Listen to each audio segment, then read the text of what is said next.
Misal ya, kalau di mazhab Syafi'i itu kan kotoran hewan haram.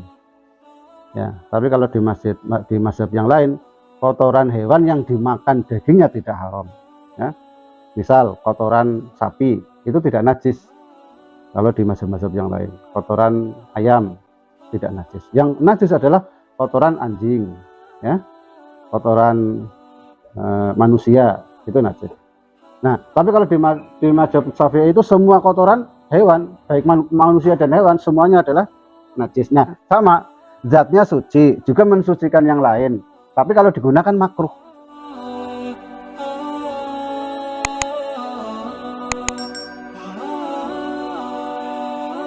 Yang kedua adalah air yang suci, mensucikan namun makruh digunakan pada tubuh.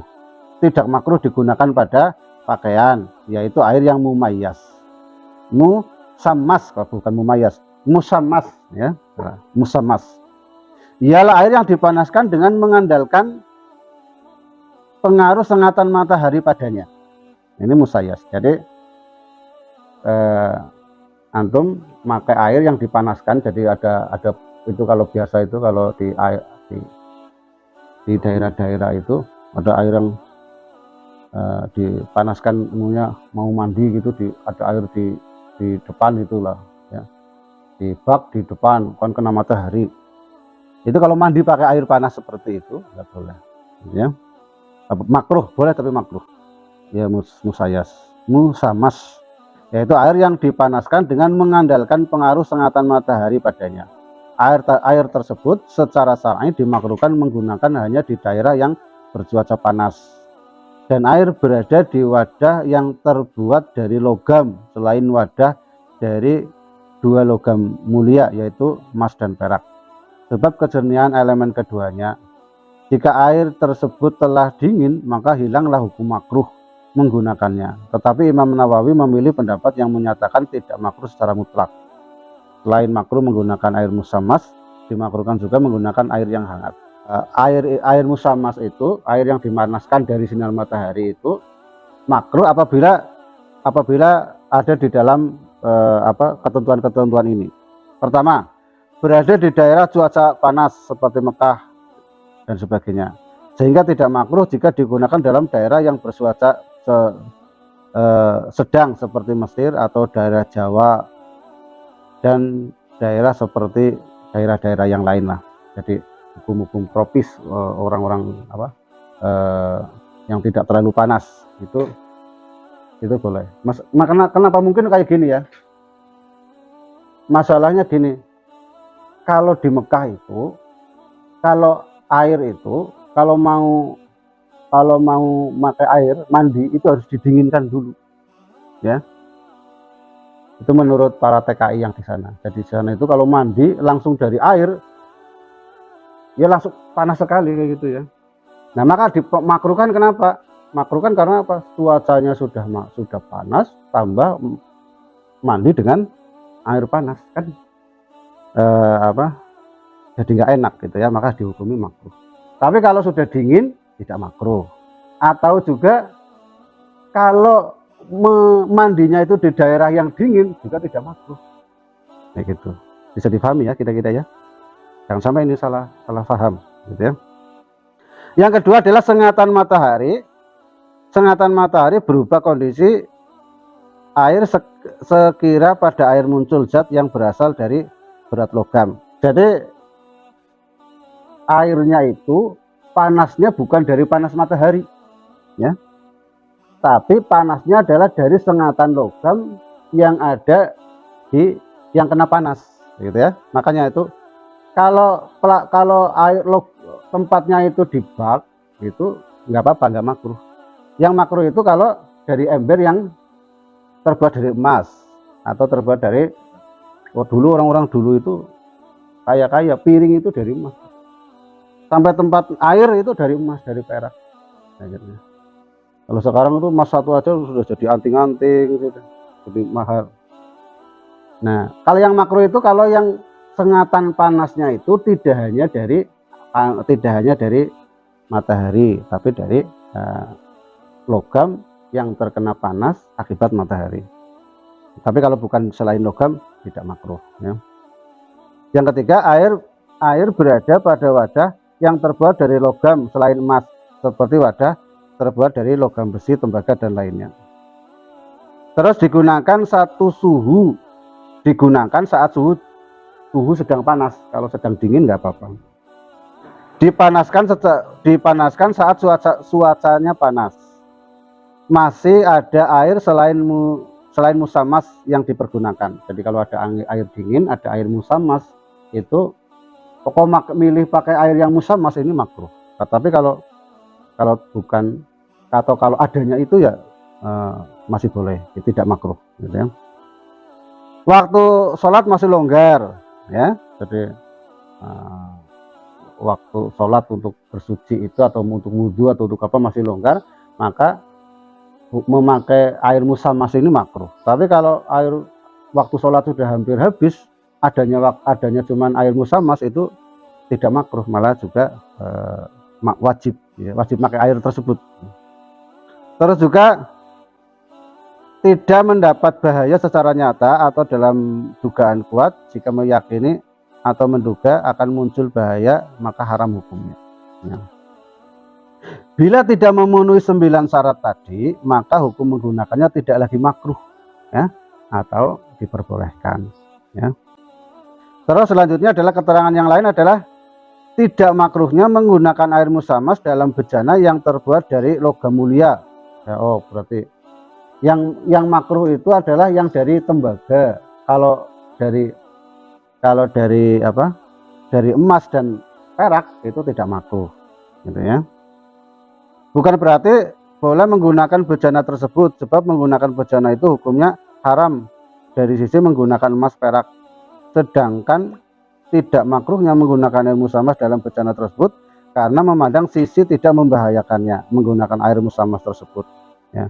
Sehingga hukum menggunakan air musamas dalam bejana itu hukumnya tidak makruh dipandang dari sisi menggunakan air musamas yang tidak berbahaya, dan haram dari sisi menggunakan emas dan perak. Nah, bisa dipahami nggak ini ya? Jadi gini,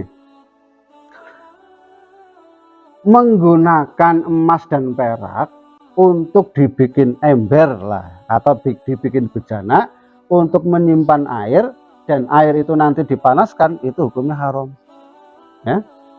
Jadi Pak Wahyu nggak usah bikin ember atau bejana atau baskom dari emas ya, karena itu tidak boleh ya. Nah, tetapi kalau ada yang pakai, itu tetap ada yang pakai ya, bersuci di situ, bersuci dengan air yang dipanas, air musamas di bejana yang terbuat dari emas dan perak, hukumnya tidak makruh. Kayak gitu. Bisa dipahami Pak Wahyu ya. Nah, ini kalau belajar fikih itu sampai detail seperti itu ya. Dan bagian yang ketiga adalah air yang kan tadi ya, gimana ya, air pertama air yang suci mensucikan dan tidak makruh digunakan. Yang kedua air suci dan mensucikan tapi makruh digunakan ya. Yang ketiga, air suci dalam zatnya tidak mensucikan terhadap selainnya. Ialah air mustakmal, ini yang nanti akan kita bahas ya. Air mustakmal. Apa itu air mustakmal? Yaitu air yang telah digunakan untuk menghilangkan hadas atau najis. Dihukumi mustakmal dengan syarat air tidak berubah dan setelah terpisah dari benda yang dibasuh, volume air itu tidak bertambah dari semula dengan mengira-ngirakan dengan air yang terserap oleh benda yang diasuh ya. Itu air mustakmal.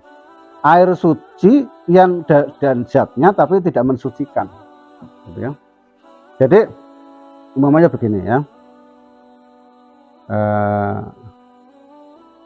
habis wudhu ya diadangi gitu ya, atau habis mandi gitu ya, habis mandi itu mandi kan gini ya, mandi di kolam, di bak gitu ya Pak ya, mandi di bak, kita menjerup ke situ gitu ya, digosok kayak gitu. Itulah air mustakmal ya. Sisa air yang digunakan setelah bersuci. Kita airnya mustakmal. Dengan syarat apa? Dengan syarat air itu tidak berubah warna dan rasanya. Ya. Terus air itu tidak berkurang, ya. Air itu tidak berkurang karena diserap oleh yang mensucikan tadi, ya, yang disucikan tadi. Kalau air yang itu kan bisa juga air bekas cucian, gitu kan? Air bekas cucian itu kan ada yang terserap di pakaian. Nah, kalau tidak memenuhi seperti itu berarti nanti air masuk dalam air yang keempat, ya. Pokoknya air mustamal itu airnya itu suci, ya, tapi tidak mensucikan, tidak dipakai untuk wudhu itu tidak sah. Nah, gitu ya. Jadi kalau Mas Jasim itu di bak, mandi di situ, menyemplung di situ, gosok untuk wudhu, air itu untuk wudhu, nggak boleh. Ini sering digunakan loh ya, sering ada kalau kita punya anak kecil itu kan biasa kan, anak kecil itu kan pakai jolang, air masuk ke situ, digosok kayak gitu ya. Terus nanti sabunan di situ, bilasi juga pakai air itu. Nah, itu airnya tidak boleh, ya. Yang ketiga adalah air suci dalam zatnya tapi tidak mensucikan terhadap selainnya, yaitu air mustakmal. Air yang ketiga tapi bagian yang kedua, tadi air yang ketiga ini ada dua, ya, ada dua bagian, ya. Yang kedua adalah air yang berubah, ya. Maksudnya yang termasuk dalam bagian ketiga ini adalah air yang berubah, salah satu sifatnya disebabkan oleh sesuatu, yaitu salah satu dari benda-benda suci yang tercampur dengan air dengan taraf perubahan yang dapat menghalangi sebutan air atau nama air murni tersebut, ya. Nah, maka air seperti ini hukumnya adalah suci dalam dirinya namun tidak mensucikan. Jadi kalau ada air gitu ya, terkena mungkin air sabun sedikit gitu ya, itu nanti air tersebut masih tetap suci tapi tidak bisa untuk digunakan untuk berwudu, gitu ya. Kalau air yang berubah warnanya dari sifat dasarnya karena ada benda lain yang masuk, itu juga namanya air yang suci dalam zatnya. Bisa difahami ya. Kalau air mustakmal itu kan air yang digunakan, sisa air habis untuk bersuci. Kalau air yang suci dalam zatnya tapi tidak mensucikan, itu adalah yang kedua ini adalah air bukan sisa tapi air yang terkena benda lain yang bisa merubah sifat aslinya, salah satunya itu nanti juga tidak, yang menyebabkan itu tidak najis, ya, yang menyebabkan itu tidak najis. Kalau yang memasukkan itu najis nanti pada bagian yang keempat, gitu ya. Air yang keempat ada air najis, maksudnya adalah air yang mutanajis. Air yang mutanajis itu apa? Ada dua bagian. Yang pertama adalah yang volumenya sedikit, yaitu air yang di dalamnya terdapat najis, baik air mengalami perubahan atau tidak mengalami perubahan. Maksudnya kondisi air tersebut adalah air yang kurang dari 2 kula. Jadi maunya gini, ada air ya di sini kayak gitu ya. Kalau terkena kotoran cicak, kotoran cicak kan termasuk najis. Yaitu ya nanti air ini mutanajis. Air mutanajis itu adalah air yang terkena najis, ya. Nah, itu yang kedua, ini air ini najis secara zatnya juga tidak mensucikan, gitu ya. Yang pertama adalah air yang suci dan mensucikan. Kalau yang kedua kan makruh, ya. Yang makruh suci dan mensucikan yang lain tapi hukumnya makruh, gitu ya. Kalau yang ketiga air yang suci zatnya tapi tidak mensucikan, yaitu air yang terkena tadi, air mustakmal. Yang keempat adalah air mutanajis. Air mutanajis adalah air yang terkena najis, ya. Itu baru bagian-bagian air, ya. Dari kitab bab Toharoh yang kita pelajari pada malam hari ini. Mudah-mudahan suatu saat kita akan bisa meneruskan kajian kitab Fathul Qorib ini. Sekian, assalamualaikum warahmatullahi wabarakatuh.